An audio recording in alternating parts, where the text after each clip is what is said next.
There is a particular kind of silence that begins after 60. It is not the peaceful silence of an early morning before the neighborhood wakes up. It is not the comforting quiet of a house finally at rest. It is the silence of a phone that used to ring more often. The silence of a child who once needed your voice for everything, but now seems too busy to ask how you are. Days pass, then weeks. You look at the screen, wondering whether you should call again, or whether calling again will make you feel even smaller. You tell yourself they have responsibilities. They have work, children, bills, stress, and a life of their own. You try to be reasonable because you have spent most of your life being reasonable. You do not want to become the demanding parent, the guilty voice, the person they avoid because every conversation carries disappointment. So you say nothing. You wait, and beneath all that patience, something inside you quietly asks a painful question. After everything I gave, how did I become so easy to forget? That question can follow you through an ordinary day. It may appear while you are pouring coffee into 1 cup instead of 2. It may come while you pass the family photographs in the hallway. And remember when your children ran towards you instead of rushing off the phone. It may rise in the evening when the house is too quiet and you realize no one has asked how your appointment went, whether the storm caused damage, or whether you have been sleeping well. The pain is not only that they did not call. The pain is what their silence seems to say about your place in their lives. Maybe your son answers with a distracted voice and tells you he has only a minute. Maybe your daughter says she will call back and then forgets. Maybe they reach out when they need advice, money, help with the grandchildren, or a favor that only you can provide. But once the problem is solved, the connection disappears again. You may feel used, embarrassed, angry, and ashamed of your anger all at once. You may even begin criticizing yourself for caring so much. This is where the wisdom of Marcus Aurelius becomes more than an old philosophy. It becomes a way to protect your dignity without hardening your heart. Marcus Aurelius understood that much of human suffering comes not only from what happens, but from the meaning we attach to what happens. He did not teach people to stop loving. He taught them to stop handing their inner peace to circumstances they could not control. And when your children stop calling, that lesson becomes painfully relevant. This is difficult because parenthood trains you to measure life through your children. For decades, their needs gave structure to your days. You woke up because someone needed breakfast. You worked because someone needed shoes, tuition, a safe home, or a chance you never had. You delayed your own desires because their future seemed more important than your comfort. Even when they became adults, part of you remained alert to their lives. Their victories felt like your victories. Their pain reached you before it reached anyone else. Then one day, the role becomes smaller. They no longer need your permission, your schedule, your protection, or your daily advice. The transition can feel like freedom at first, but it can later become disorienting. When the calls become less frequent, it may seem as though your importance has disappeared along with your responsibilities. You may start thinking that if they do not need you, then perhaps you no longer matter. But usefulness and worth are not the same thing. You mattered before your children needed you, and you still matter now that they are building lives beyond you. Your value cannot be reduced to how often someone remembers to call. It cannot be measured by the length of a holiday visit, the warmth of a text message, or whether your name appears on their screen this week. Those things may reveal the condition of a relationship, but they do not reveal the value of your life. You are allowed to see this clearly. Stoicism is not blindness. It is not making excuses for behavior that wounds you. It is the discipline of seeing the truth without allowing the truth to destroy your self-respect. This is one reason the silence feels so personal. It does not remain in the present. It travels backward. You remember the nights you worked late and wonder whether you were absent too often. You remember the times you lost your temper and ask whether they still hold it against you. You remember the divorce, the arguments, the money problems, the decisions you made when there was no perfect choice. You may search the past for the moment when something broke. You may replay conversations that ended years ago, hoping to discover a clue. Sometimes there are real wounds in a family. A child may have felt unseen. A parent may have been harsh, controlling, emotionally distant, or overwhelmed. Aging does not erase responsibility. But responsibility is different from lifelong self-punishment. A mature person can admit regret without turning regret into an identity. You may have made mistakes. Every parent does. You may have loved imperfectly. Every human being does. You may have said things you would not say now, made decisions you would change, or failed to understand what your child needed at the time. But you also carried burdens they never saw. You made choices with the knowledge, energy, and emotional strength you had then. You were not given a complete map. You were a person trying to raise another person while still carrying wounds of your own. The second Stoic lesson is this: separate what belongs to you from what belongs to them. Your past behavior belongs to you.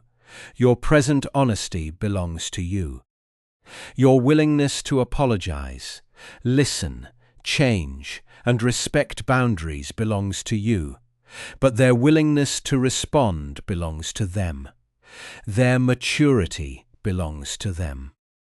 Their priorities, habits, resentments, distractions, and choices belong to them. This separation is not cold, it is clean. Without it, older parents often spend years trying to control a relationship through worry. They send another message, then regret sending it. They call, get no answer, and spend the afternoon imagining the reason. They offer money they cannot afford to lose because generosity feels like the last remaining bridge. They stay silent about hurt because they fear that honesty will push the child farther away. They agree to every request because saying no feels dangerous.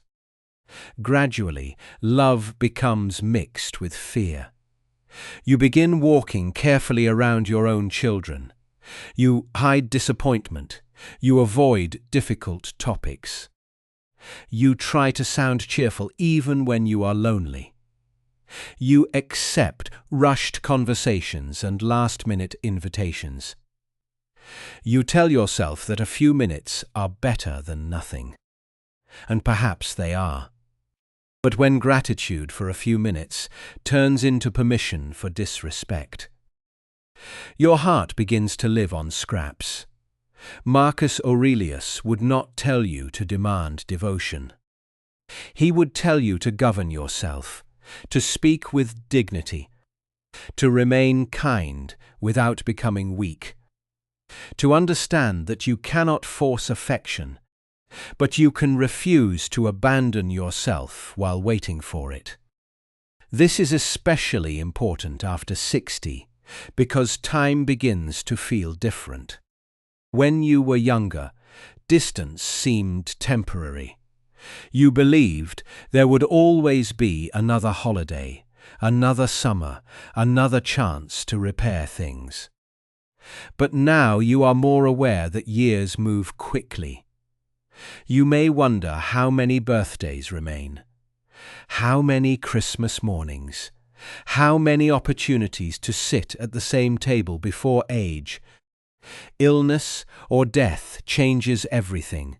That awareness makes every missed call feel heavier.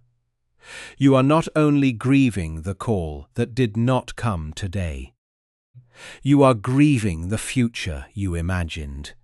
You thought your later years would contain more family dinners, more visits, more easy companionship. You assumed that after all the years of raising children, there would be a season when they would return. Not because they needed something, but because they wanted your company. You pictured grandchildren filling the house. You pictured someone checking on you during a storm. You pictured being part of their ordinary life. When reality does not match that picture, grief appears, and grief often disguises itself as anger. You may find yourself becoming irritated by small things. You may criticize their parenting, their spending, their spouse, or the way they live. You may complain to friends that younger people are selfish. You may say you are done caring, even though you check your phone several times a day. You may promise yourself that when they finally call, you will not answer.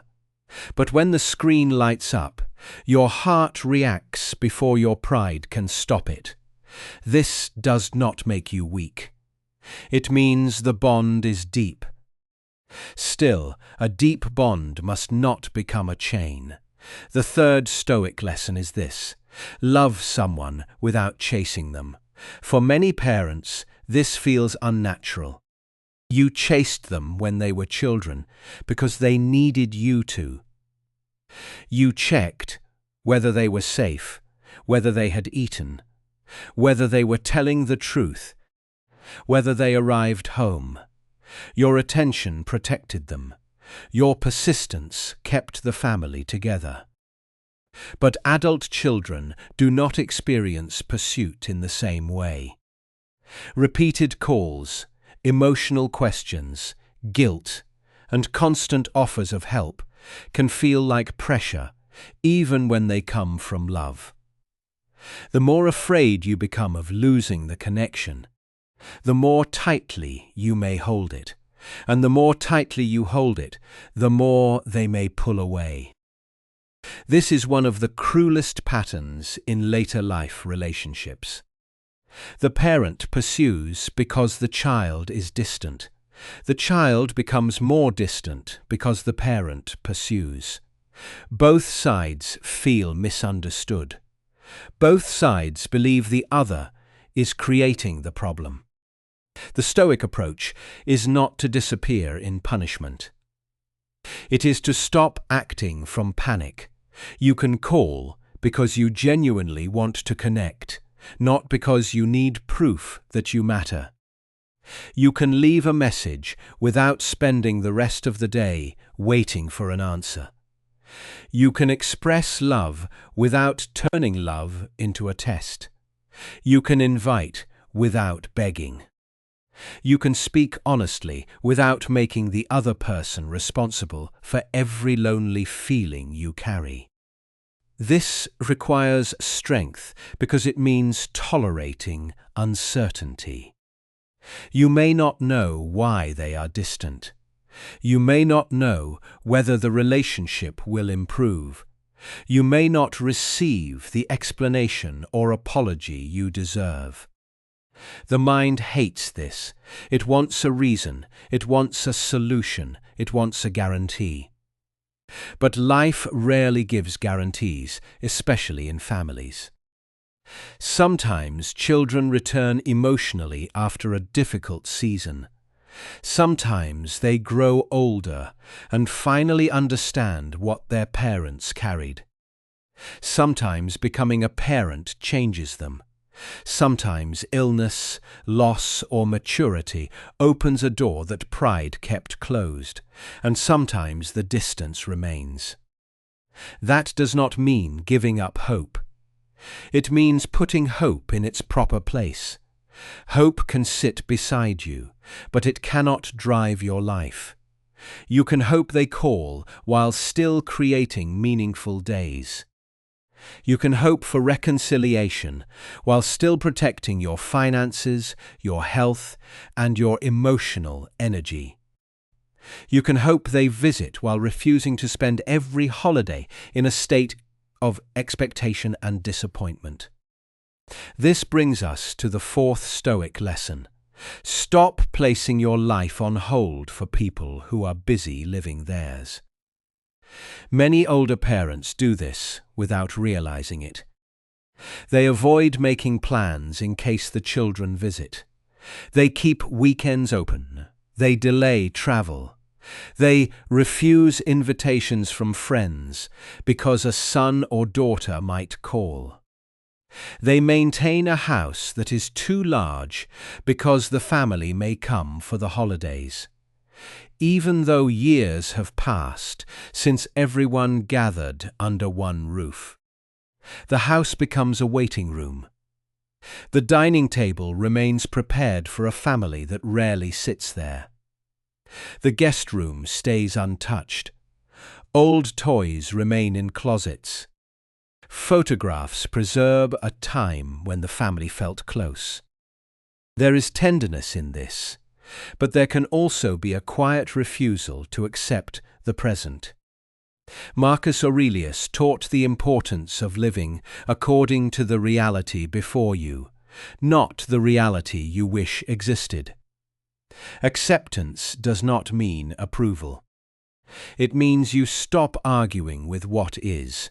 Your children may call less than you deserve. That is real. Your home may be quieter than you expected. That is real. Your role has changed. That is real. But you are still here. This day is still yours. The hours in front of you still contain choices. You can spend them waiting to be remembered, or you can remember yourself. Perhaps you have not asked what you enjoy in years. You knew what your spouse enjoyed. You knew what your children needed. You knew what the family could afford. You knew when everyone had to be somewhere. But your own desires became vague, because duty always spoke louder. Now duty has grown quieter, and the silence can feel frightening. Retirement is often described as freedom, but freedom can be painful when identity was built around responsibility. A man who was respected at work may feel invisible 6 months after leaving. A woman who organized the emotional life of her family may feel useless when no one asks for her help. The calendar empties, the house stays clean, the days become difficult to distinguish. Then the absence of a phone call feels like proof that life has moved on without you. But life has not moved on without you. It is asking something new of you. It is asking whether you can belong to yourself after decades of belonging to everyone else. That question is not selfish. It may be the most necessary question of your later years. Because when your children stop calling, the danger is not only loneliness. The deeper danger is that you may stop calling yourself back to life. You may stop caring for your body because no one is coming over. You may stop wearing clothes you like because no one will see you. You may stop cooking proper meals because the table is empty. You may stop learning, exploring, laughing, or making plans because some part of you believes the meaningful chapter is over. This is how neglect from others can become neglect of the self. The Stoic response is not dramatic. It begins quietly. You get up. You open the curtains. You make the bed. You care for the body that carried you through 60 years or more. You keep promises to yourself. You take the walk. You attend the appointment. You answer the invitation. You speak to the neighbor. You read the book. You prepare a meal with care, even when you are the only one eating it. These actions may appear small, but they send a message to your own spirit. I have not abandoned you. Your children may be distant. You will not be distant from yourself. The fifth Stoic lesson begins here. Loneliness becomes most dangerous when it convinces you that your life no longer deserves your full participation. There is a difference between being alone and being abandoned. You may be alone in the room. You may be alone at dinner. You may spend a Sunday without hearing from family. But abandonment becomes complete only when you join others in leaving yourself behind. This is not easy to hear because you did not create the loneliness. You did not choose the distance. You may have spent years trying to keep the family connected. You may have been the one who remembered birthdays, made holiday plans, forgave offenses, and kept reaching out. You are tired of being told to try harder. You should not have to earn basic consideration from your own children. You should not have to perform cheerfulness so they will feel comfortable calling. You should not have to hide your age, needs, or fears to remain lovable. And you should not have to accept every form of neglect in the name of family. But there is still one responsibility that remains yours. You must decide what their silence will be allowed to do to you. Will it make you bitter? Will it make you desperate? Will it make you give away money for attention? Will it make you tolerate disrespect? Will it make you withdraw from people who genuinely care because they are not the people you wanted to care? Will it make you spend the rest of your life staring at a door that may or may not open? Or will you begin to understand that love is only one part of dignity, and that dignity must remain even when love is not returned in the way you hoped? That may be the most important beginning for a parent who feels forgotten.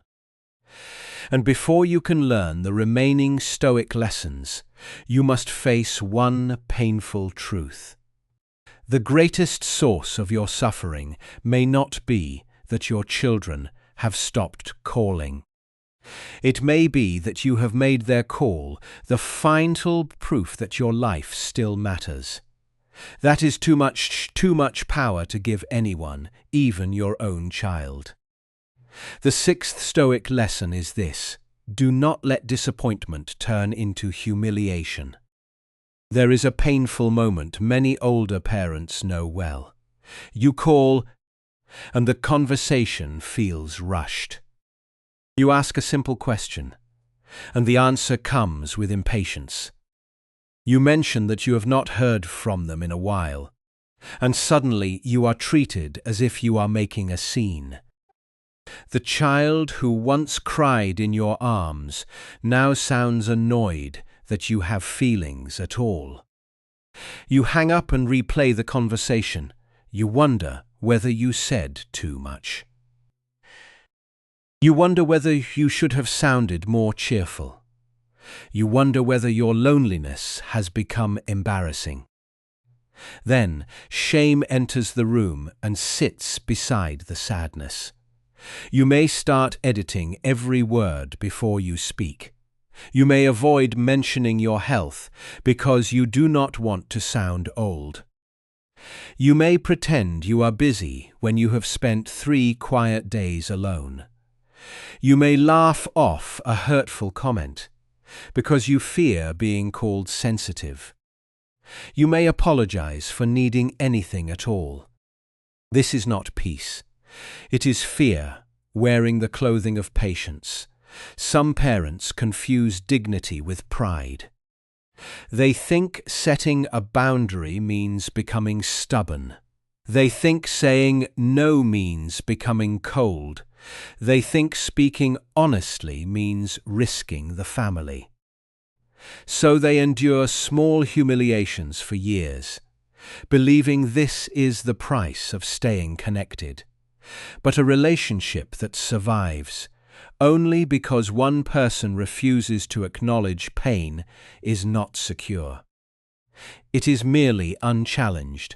Imagine an adult child who calls only when money is needed. At first, you may feel grateful just to hear the voice. You listen to the problem. You offer help. Perhaps you transfer money you had set aside for medication, home repairs, or your own future. For a brief moment, you feel needed again. Then the calls stop. You tell yourself it was still good to help. Maybe it was. Generosity can be beautiful.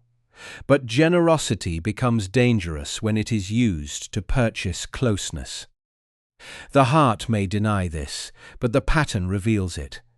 You give because giving seems to reopen the door.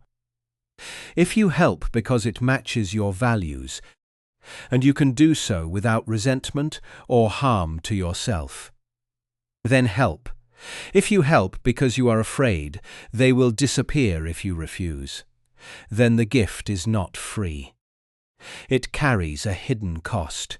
You are buying temporary relief from abandonment. That relief does not last. Soon the next request arrives. Then another. The relationship becomes organized around rescue rather than respect. You become important when there is a crisis and invisible when life is calm. This can feel better than being completely forgotten, but only for a while. Eventually, you realize something painful. Being needed is not the same as being loved. This realization can awaken anger that has been buried for years. You may think about every sacrifice you made. The overtime, the sleepless nights, the bills you paid, the opportunities you gave up. You may remember driving through bad weather to help them, caring for grandchildren, forgiving disrespect, and keeping family secrets to protect them. Then the mind begins to keep score. After all I did for you, this is what I receive. That sentence is understandable. It may even contain truth. But if you repeat it every day, it becomes a prison. Your past sacrifices become evidence in a trial that never ends. You are the prosecutor, the witness, and the injured party. The verdict is always the same, but justice never arrives. The 7th Stoic lesson is this: do not turn love into a debt that another person must repay exactly as you imagined. This does not mean children owe nothing to their parents. Gratitude matters, loyalty matters, basic care matters. A society that teaches adults to dismiss aging parents has lost something important. But love given over a lifetime cannot be managed like a financial account. Marcus Aurelius taught that a good act should be complete in itself. The value of what you did does not disappear because someone failed to thank you. The nights you stayed awake still mattered. The meals you cooked still mattered. The protection you offered still mattered. The love you gave was real, even if the person who received it now behaves as though it was ordinary. Do not let their ingratitude rewrite your history. At the same time, do not use your history as a weapon. That pressure can create more distance. This is where honesty becomes difficult.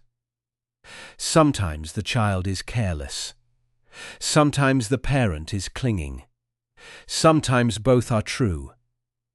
You can be deeply wounded and still have habits that make closeness harder. You can deserve more respect and still need to release control. You can be right about the neglect and wrong about how you respond to it. Stoicism asks for this level of self-examination because dignity is not the same as self-righteousness. You may not intend harm. You may be trying to restore closeness. But guilt rarely creates the kind of love you are longing for. It may create compliance. It may produce a call. It may bring someone to your house for an hour. But the heart cannot be forced into warmth. This is the mistake that keeps many parents trapped. They try to use pain to create love. The child feels accused. The parent feels ignored. Both retreat further into their positions.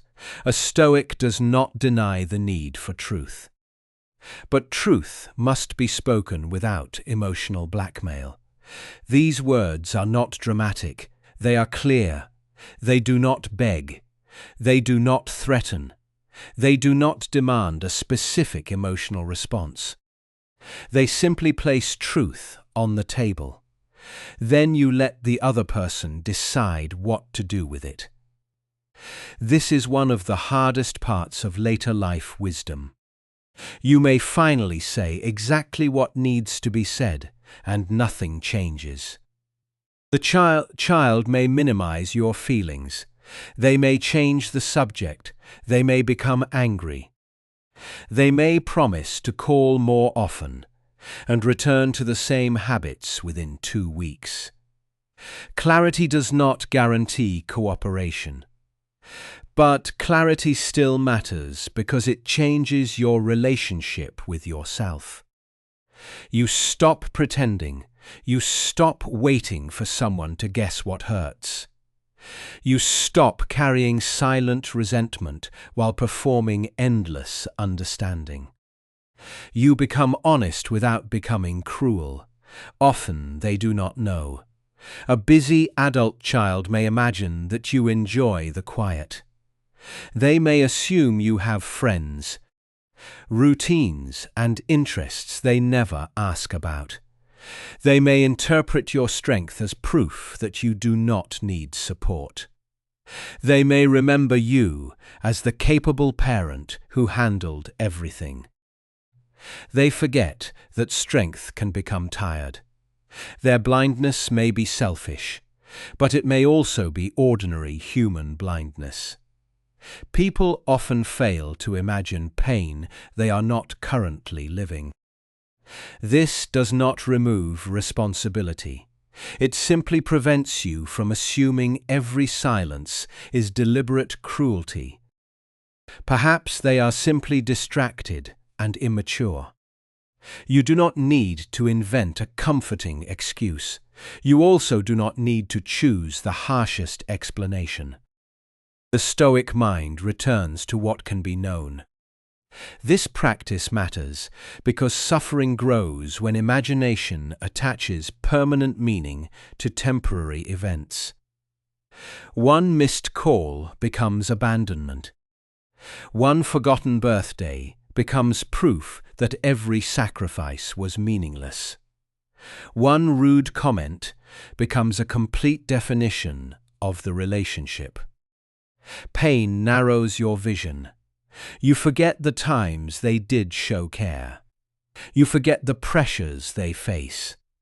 You forget that relationships move through seasons. Or, on the other side, you forget years of neglect because one warm call creates hope. Wisdom requires holding the whole picture. Perhaps your child does love you and is still failing you. Both can be true.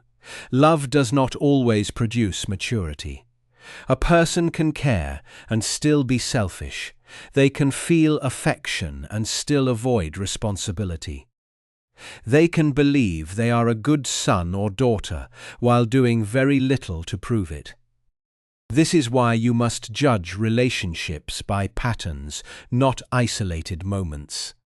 A single forgotten call may mean little. A repeated pattern of indifference means more. A rushed week may be understandable. Years of contact only during emergencies reveal something. One harsh conversation can be repaired. Constant disrespect requires a boundary. Older parents often become trapped between two extremes. They excuse everything because it is family, or they condemn everything because they are hurt. Neither position brings peace. The wiser path is accurate love. Accurate love sees what is good without denying what is harmful. It does not turn the child into a villain, and it does not turn the parent into a servant. It allows affection and disappointment to exist together. You can love your son and stop lending him money. You can love your daughter and refuse to accept insults. You can love your grandchildren and decline last-minute demands that exhaust you. You can love your family and still make plans that do not depend on them. This is not punishment, it is order. Expectations are especially important because hidden expectations create repeated injury. You may tell yourself you are inviting them for dinner with no pressure, but secretly you need them to say yes. You may send a gift and hope it restores warmth. You may offer help and expect gratitude. When the response is weak, resentment returns. The answer is not to stop being generous. The answer is to become honest about your motives. Can you call without demanding a certain tone? Can you send the card without needing an immediate response? Can you invite them without spending the next week angry if they decline? Can you offer help without later using it as evidence? If the answer is no, pause. Not because you are wrong to want love, but because acting from emotional hunger often creates more hunger. You need other sources of human warmth. But replacement is not the goal. The goal is to stop asking one closed door to provide all the light in your life. There may be a friend who would gladly have coffee with you. There may be a widower down the street who understands quiet evenings. There may be a volunteer group that needs your experience. There may be a younger person who would value your guidance without taking it for granted. There may be people who are not related to you, but know how to show up. Many older adults dismiss these connections because they are focused on the people who are missing. They sit in a room with someone kind and mentally compare that person to the child who did not come. They decline invitations because the gathering does not feel like family. This keeps loneliness loyal to the wrong absence. Your life does not become less meaningful because love arrives from an unexpected direction. The heart is allowed to receive care from more than one source. Marcus Aurelius did not teach isolation. Stoicism is often misunderstood as emotional self-sufficiency, as though a strong person needs no one. That is not the lesson. Human beings need community. They need conversation, affection, and belonging. The lesson is that no single person should hold complete authority over whether your day has meaning. This becomes critical after retirement. Work once gave you contact, structure, and a reason to be expected somewhere. Even if the job was difficult, your absence was noticed. Someone needed an answer, a decision, or a task completed. Then retirement came, and the phone grew quieter. At first there may have been relief. No alarm, no commute, no office politics. But eventually, freedom without structure can begin to feel like disappearance. This is when adult children become an emotional center by default. Without work, without a spouse, without close friends nearby, their attention can become the main evidence that you still belong to the world. That is too heavy a burden for any relationship. Not because your needs are unreasonable, but because one connection cannot carry the full weight of identity, purpose, companionship, and worth. You need a life large enough that one silent phone does not become the whole day. This does not require dramatic reinvention. You do not need to become a different person. You do not need to travel the world, join 10 clubs, or pretend aging is an endless adventure. You need rhythm. Wake at a time that respects the day. Move your body in ways your health allows. Speak to at least one person. Complete one useful task. Do one thing that engages the mind. Prepare for tomorrow. These simple acts rebuild structure where emptiness has settled. A quiet life can still be a full life. It can contain books, walks, conversation, service, music, repair work, gardening, prayer, learning, grandchildren when they are available, and solitude that is chosen rather than endured. The goal is not to stay busy enough to avoid feeling. The goal is to become present enough that feeling does not consume everything. There will still be difficult days. A holiday may arrive, and the invitation may not. You may see photographs online of a gathering you were not told about. You may hear your child speak warmly to others, while giving you only hurried attention. You may learn important family news after everyone else. The Stoic response is not to pretend the message does not hurt. It is to refuse to build your identity around it.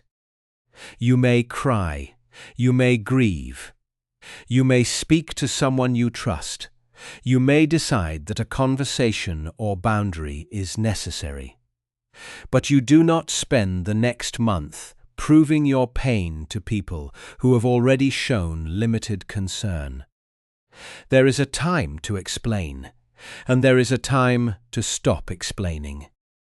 Some older parents remain emotionally trapped because they believe that if they find the perfect words, the child will finally understand.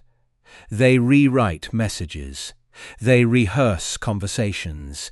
They gather years of evidence. They imagine one honest speech that will awaken empathy. Sometimes a conversation helps. Sometimes it opens a door. But sometimes the person already understands enough. They simply do not want to change. That possibility is painful because it removes the comfort of misunderstanding. You can fix a misunderstanding, You cannot force willingness.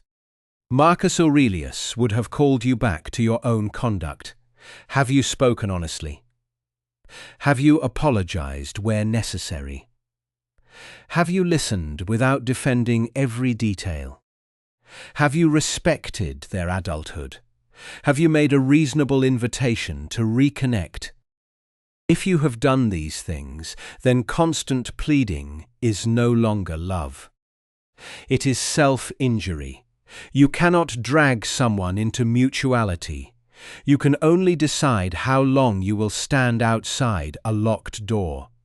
This is where resentment becomes seductive. Resentment gives you a feeling of power when you feel powerless. It tells you that you are morally superior. It keeps the child present in your mind, even when they are absent from your life.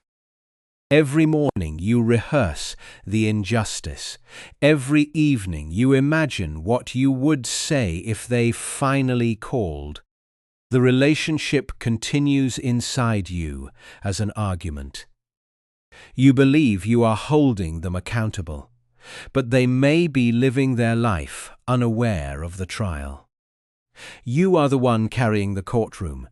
Resentment is understandable, but it is expensive. It drains sleep, raises tension, hardens conversation, and steals attention from people who are still willing to know you. It gives the person who hurt you permanent residence in your inner world. To release resentment does not mean declaring the behavior acceptable. It means refusing to continue paying for it with your remaining years. After 60, time becomes too precious for endless internal arguments. You have already spent years working, worrying, giving, and surviving. You may have buried parents, friends, or a spouse. You may have lived through illness, disappointment, financial pressure, and dreams that never arrived. You know by now that life does not always apologize. Some things remain unfinished. Some people never admit what they did. Some children do not become the adults their parents hoped they would become. Some families remain distant despite every effort. Peace cannot depend on a perfect ending. That question returns power to you. You may decide to call less often, not to punish, but to stop chasing. You may stop giving money, not to teach a lesson, but to protect your future. You may create your own holiday plans instead of waiting for uncertain invitations.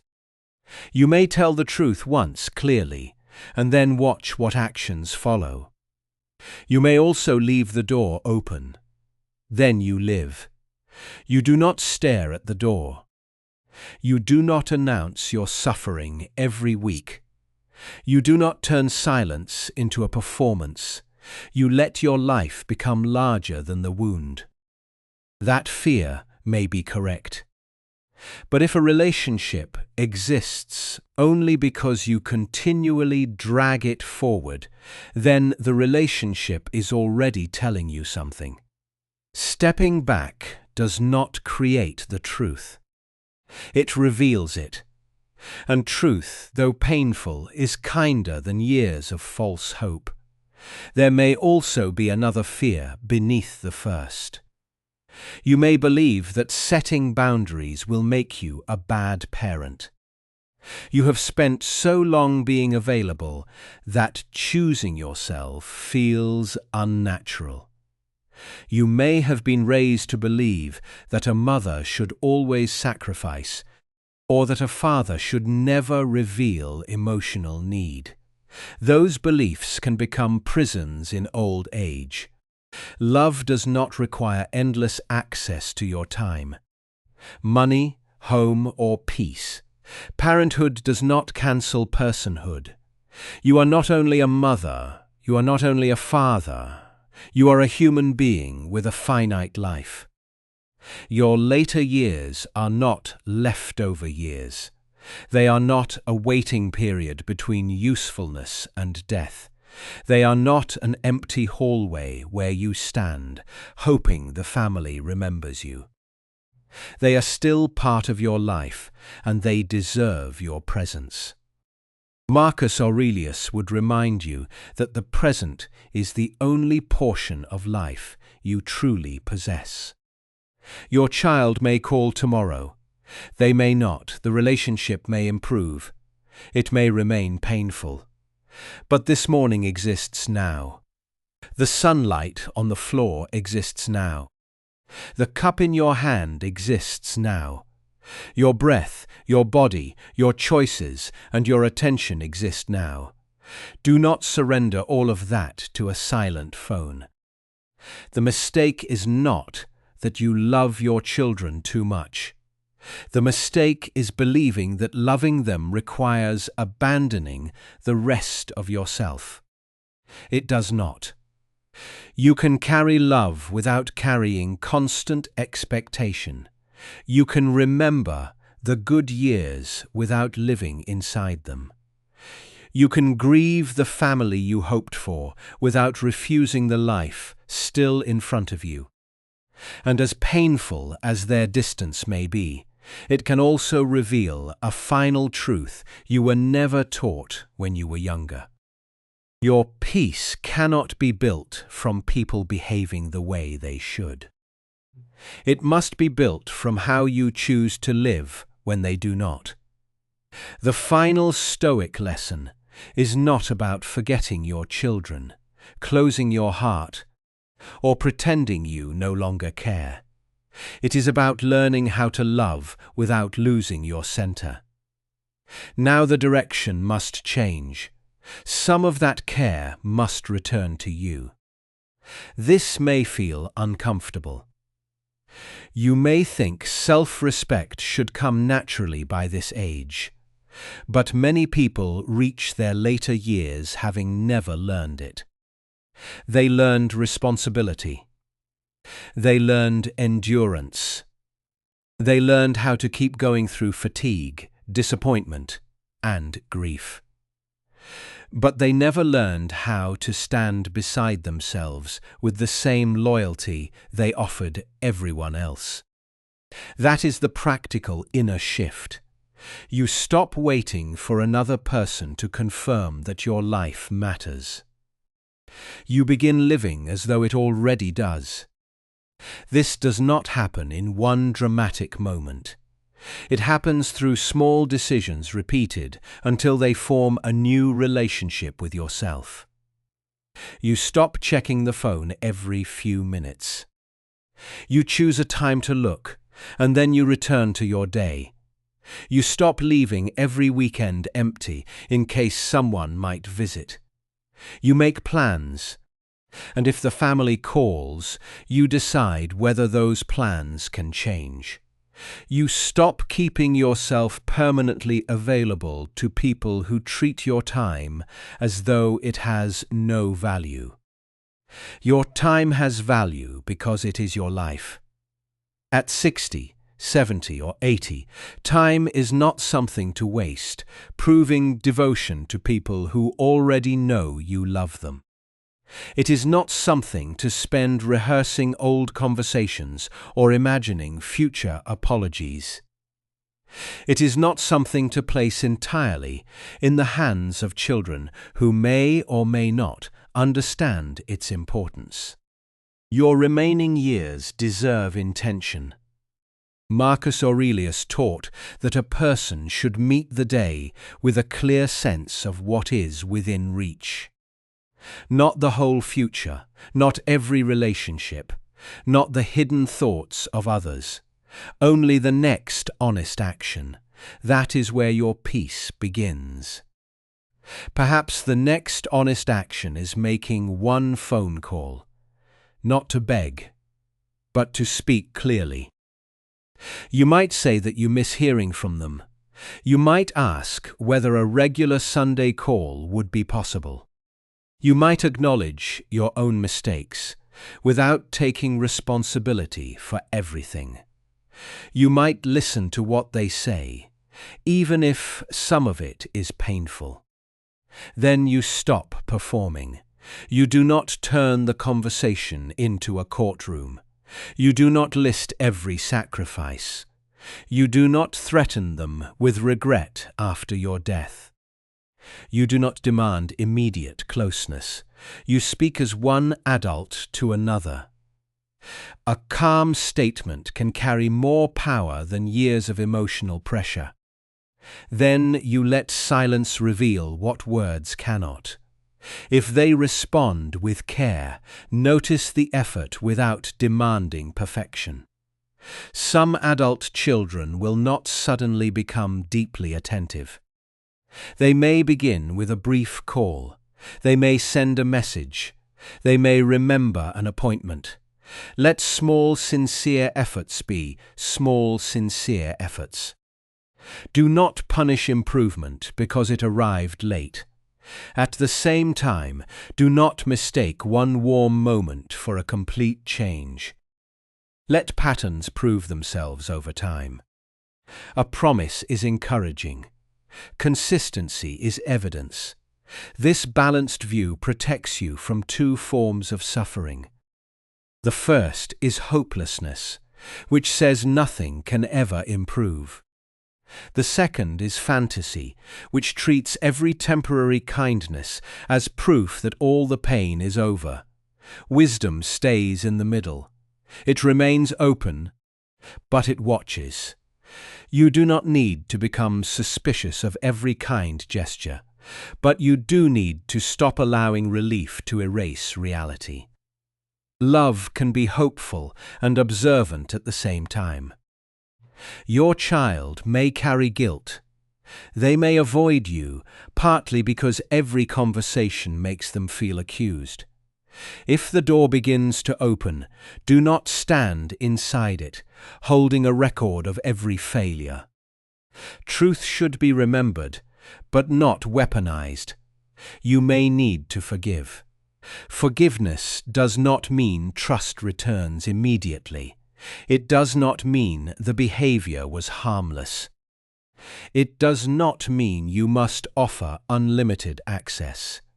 Forgiveness means you stop demanding that the past become different. You accept that it happened. You accept that it hurt. You accept that it shaped you. Then you decide that the injury will not be allowed to control every future moment. You cannot change the birthdays they missed. You cannot recover the holidays spent waiting. You cannot force them to understand how lonely the house became. You cannot return to the years when the family table was full. But you can stop sacrificing today to yesterday. That is not a small thing. These things can comfort you, but they can also keep you emotionally fixed in a time that has ended.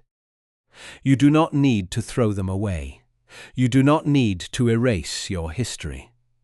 But you may need to rearrange the room, move the chair, open the curtains, use the good dishes, change the guest room into a place that serves the life you actually live. Let the house become yours again, not only a museum of when everyone needed you. There is dignity in adjusting to reality. You may still wish they visited more often. You may still keep a bed ready, but the entire home should not remain frozen around an absence. The same is true of your daily routine. Do not save your best energy for a call that may not come. Use it in the morning. Read something that strengthens the mind. Walk where other people are present. Learn the names of those you see regularly. Become part of the world again through repetition. Belonging often begins before closeness. At first, a person at the library is only a familiar face. A neighbor is only someone who waves. A group at church or a community centre may feel awkward. You may believe everyone already has friends. You may be tempted to leave early. Stay a little longer. Older loneliness often convinces people that connection must arrive with the depth of family, or it does not count. But deep connection usually begins with small recognition. Someone remembers your name. Someone notices you were absent. Someone saves you a seat. Someone asks what you think and waits for the answer. These moments do not replace your children. They remind you that you are still capable of being known. You have experience that can serve others. Not because you have all the answers, but because you have survived enough to understand complexity. You know that grief can sit beside gratitude. You know that good people can make harmful decisions. You know that strength sometimes looks like getting out of bed when no one is watching. A younger person may need that wisdom. A neighbour may need help reading a letter. A local group may need someone dependable. A friend may need a person who understands what it means to lose a spouse, face a diagnosis, or enter retirement without a clear identity. Your life still has use, but do not confuse use with worth. You are not valuable only when serving someone. That was part of the old trap. You gave, therefore you mattered. You solved, therefore you belonged.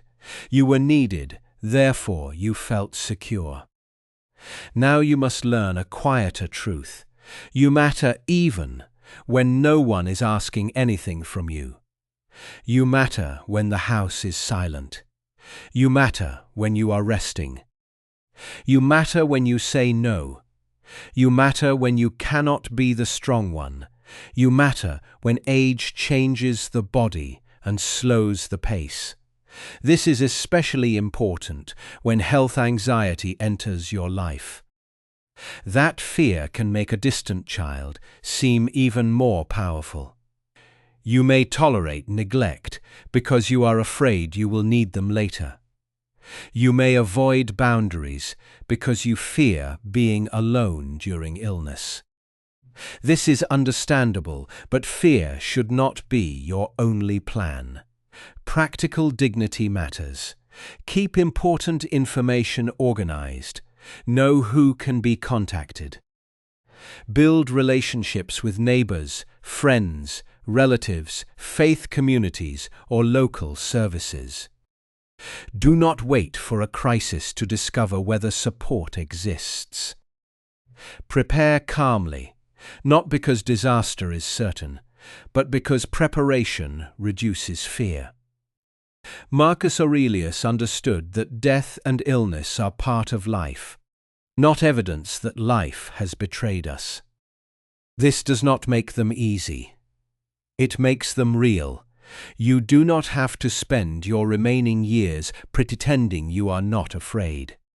You can admit fear without letting it govern every relationship. You may fear becoming a burden. Many older parents say nothing because they do not want their children to worry. They hide medical results. They minimize pain. They drive when they should not. They refuse help until a small problem becomes a crisis. Then resentment grows because no one noticed. People cannot respond to what they are never allowed to see. Then let their response inform your expectations. Do not hide every need and then condemn them for failing to read your mind. But do not expose every fear to people who repeatedly use vulnerability against you. Wisdom includes knowing who has earned access to the tender parts of your life. Some children can be given honesty. Some can only be given information. Some may need distance. This is not cruelty. It is discernment. You may also need to grieve the relationship you never had. Perhaps your child was distant even before you turned 60.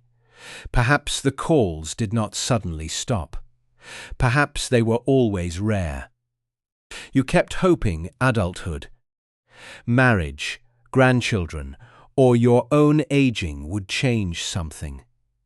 Now you are beginning to understand that the relationship may never become what you imagined. That grief deserves respect.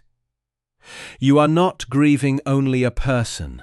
You are grieving a role, a future, and a sense of family continuity.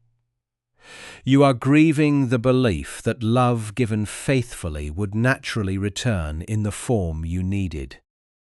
Let yourself feel that loss without turning it into a permanent identity. You are a parent with a painful relationship. You are not only a rejected parent. You are a person who has been disappointed. You are not disappointment itself. Return to them. Remember who you were before everyone needed you. Perhaps you liked music no one else in the house enjoyed. Perhaps you worked with your hands. Perhaps you loved history, cooking, baseball, gardening, travel, or simply driving without a destination. Some desires may no longer be possible in the same way. The body changes. Money may be limited. Grief may have altered your energy. But the self is not completely gone. You do not need to recover a younger version of yourself. You need to meet the person who exists now. That person may be slower, but more observant. Less ambitious, but more honest. More tired, but less willing to waste time. Older age can remove illusions that youth protected. This clarity can feel bitter at first. Do not stop there. Clarity is not meant to make you cynical. It is meant to make you free. You can become more selective without becoming closed. You can stop chasing without refusing connection. You can recognize selfishness without believing everyone is selfish. These rules feel safe because they prevent surprise. They also prevent tenderness. Stoic strength is not the absence of vulnerability. It is the ability to remain guided by character while accepting that vulnerability is part of love. You may be hurt again. A call may be missed. A promise may be broken. A holiday may be disappointing. There is no philosophy that can make relationships risk-free. But there is a difference between pain and collapse. The first is human. The second is the belief you must release. Your children are important, but they are not the judges of your existence. They do not have the authority to declare your years meaningful or meaningless. Their attention cannot make you worthy, and their absence cannot remove your worth. This is the dignity Marcus Aurelius kept returning to.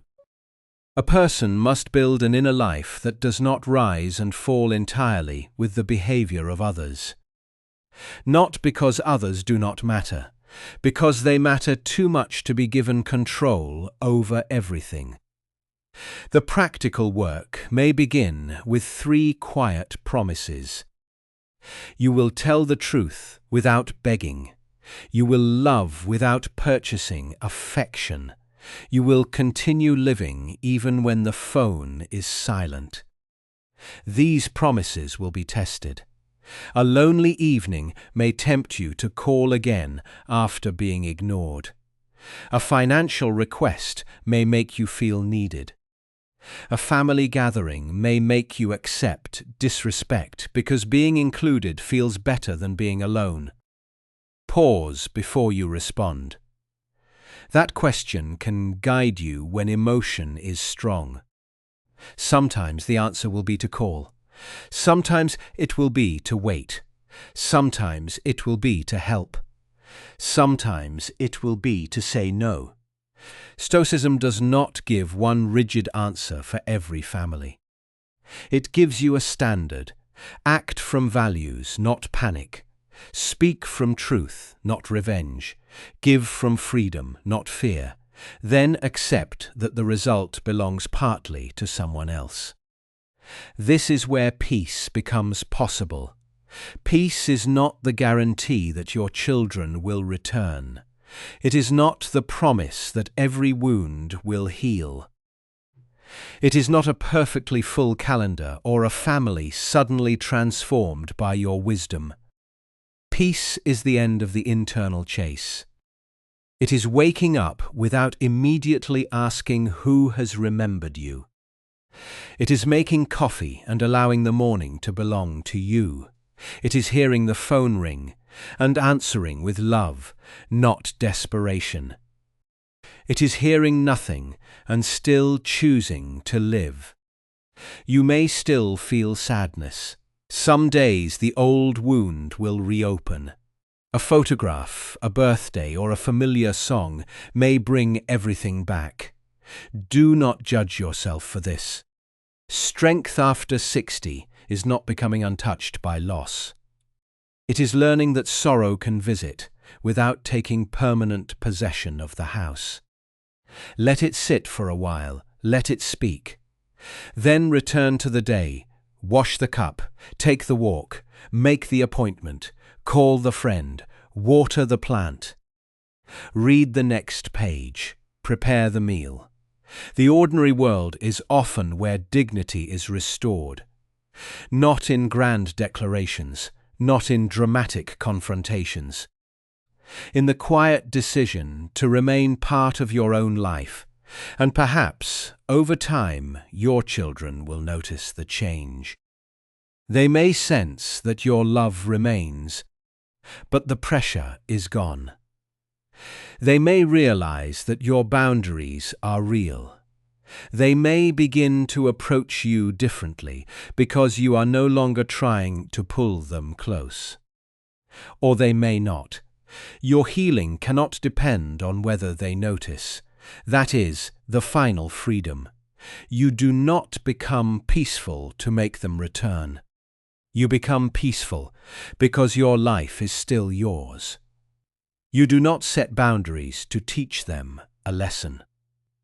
You set boundaries because you have learned one. You do not stop chasing to manipulate them into calling. You stop chasing because love should not require humiliation. If reconciliation comes, meet it with wisdom. Do not rush, do not punish, do not pretend. Build something new slowly. If reconciliation does not come, let your life remain open in other directions. There are still mornings you have not seen, conversations you have not had, people who have not met you, quiet joys that will not announce themselves in advance.